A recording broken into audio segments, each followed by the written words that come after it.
जी, अस्सलाम वालेकुम एवरीवन।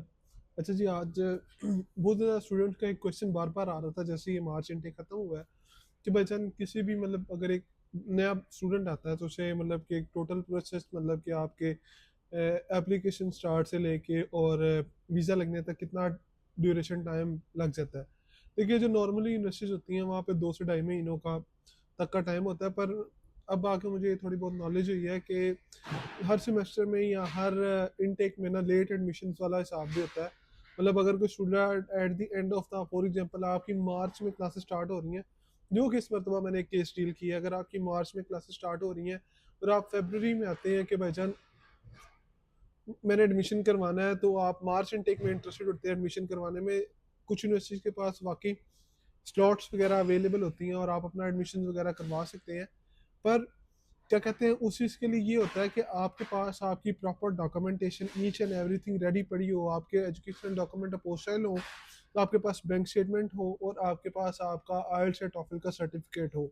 अगर आपके पास ये तीनों चीज़ें रेडी हैं, दूसरे जो आपका करेक्टर सर्टिफिकेट हो गया या आपने एफआरसी फॉर्म निकलवाना है, वो just may be 1 an hours के काम होते हैं। पाकिस्तान में बहुत इजीली वो चीज़ें मिल जाती हैं, आपको एक्सेसिबल होती हैं।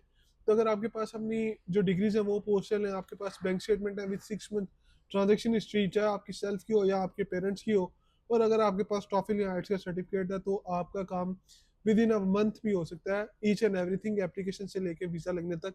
हमने जो रिसेंटली केस डील किया, वो बंदा 2 तारीख को आया था, उसकी 2 फरवरी को हमने एप्लीकेशन जमा करवाई थी, 3 और 4 को उसका इंटरव्यू हुआ था यूनिवर्सिटी और मैनेजमेंट की तरफ से और डिपार्टमेंट हेड की तरफ से।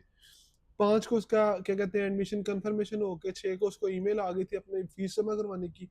9 को उसने ईमेल जमा करवाई थी, तकरीबन 7-8 को ही उसने अपने जो डॉक्यूमेंट्स थे वो डीएचएल के थ्रू सेंड कर दिए थे। 11 को उसका वीज़ा अप्लाई हुआ था और 19 को वीज़ा अप्रूव हो गया था। ये तकरीबन आप कह लें कि टोटल 18 दिनों के अंदर ये टोटल प्रोसेस हुआ था। 19 तारीख को उसका वीज़ा अप्रूव हो गया था और क्या कहते हैं आई थिंक 24 फरवरी की उसकी फ्लाइट भी है कोरिया की ना। तो ये टोटली डिपेंड करता है जो साइज ऑफ द टाइम है आपकी प्रोफाइल के ऊपर और आपकी डॉक्यूमेंट्स के ऊपर कि आया आपके पास सारी चीज़ें अगर तो अवेलेबल हैं with all required things, then आपकी file within 14 days to 1 month के अंदर पूरी हो जाएगी, आपका वीज़ा वगैरह लग जाएगा। अगर आपके पास मतलब टाइम नहीं है और आपकी फाइल प्रॉपरली प्रिपेयर नहीं है, तो फिर इट विल टेक टाइम। वैसे यूनिवर्सिटीज़ में आप क्या कहते हैं फर्दर हम वीडियो बनाएंगे कि कब से जो हमारे क्या कहते हैं आगे सितंबर इनटेक आना है, उसके एडमिशन कब से ओपन हो रहे हैं और क्या क्या रिक्वायरमेंट्स होंगी। बहुत बहुत शुक्रिया आपका वीडियो देखने का। अपना ध्यान रखिएगा। अल्लाह हाफिज़।